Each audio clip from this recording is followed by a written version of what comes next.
கிரியாஸின் அதிரடி ஆடி சேல் 70% வரை தள்ளுபடி. கிரியாஸ், இது நம்ம ஃபேமிலி. நீட் தேர்வு முறைகேடு விவகாரம் மற்றும் ஜந்தர் மந்தரில் மாணவர்கள் போராட்டத்தை தொடர்ந்து மத்திய கல்வி அமைச்சர் தர்மேந்திர பிரதான் தனது பதவியை ராஜினாமா செய்துள்ளார். ஜந்தர் மந்தர் சூழலை தேசவிரோத சக்திகள் தங்களுக்கு சாதகமாக பயன்படுத்திக் கொள்ளக்கூடாது என்பதற்காகவும் நாட்டின் ஒற்றுமையை கருதியும் தான் ராஜினாமா செய்துள்ளதாகவும் தர்மேந்திர பிரதான் தெரிவித்துள்ளார்.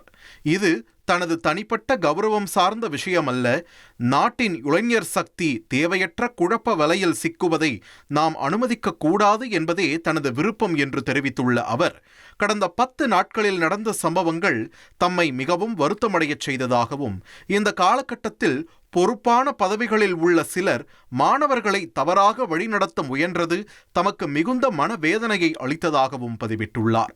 முதல் நாளில் இருந்தே இந்த சூழலுக்கான பொறுப்பை தாம் ஏற்றுக்கொண்டதாகவும், எந்த ஒரு திறமையான மாணவரின் எதிர்காலமும் இந்த தேர்வு சர்ச்சையால் பாதிக்கப்படக்கூடாது என்பதே தனது உறுதியான தீர்மானமாக இருந்தது என்றும் அவர் கூறியுள்ளார். முறைகேடுகளை தடுக்க அடுத்த ஆண்டு முதல் நீட் தேர்வுகள் முழுமையாக கணினி வழியில் நடத்தப்படும் என்றும், முறைகேடுகளுக்கு எதிராக கடுமையான சட்டங்கள் கொண்டுவரப்படுவதாகவும் அவர் உறுதிபட கூறியுள்ளார். கிரியாஸின் அதிரடி ஆடி சேல் 70% வரை தள்ளுபடி. கிரியாஸ், இது நம்ம ஃபேமிலி.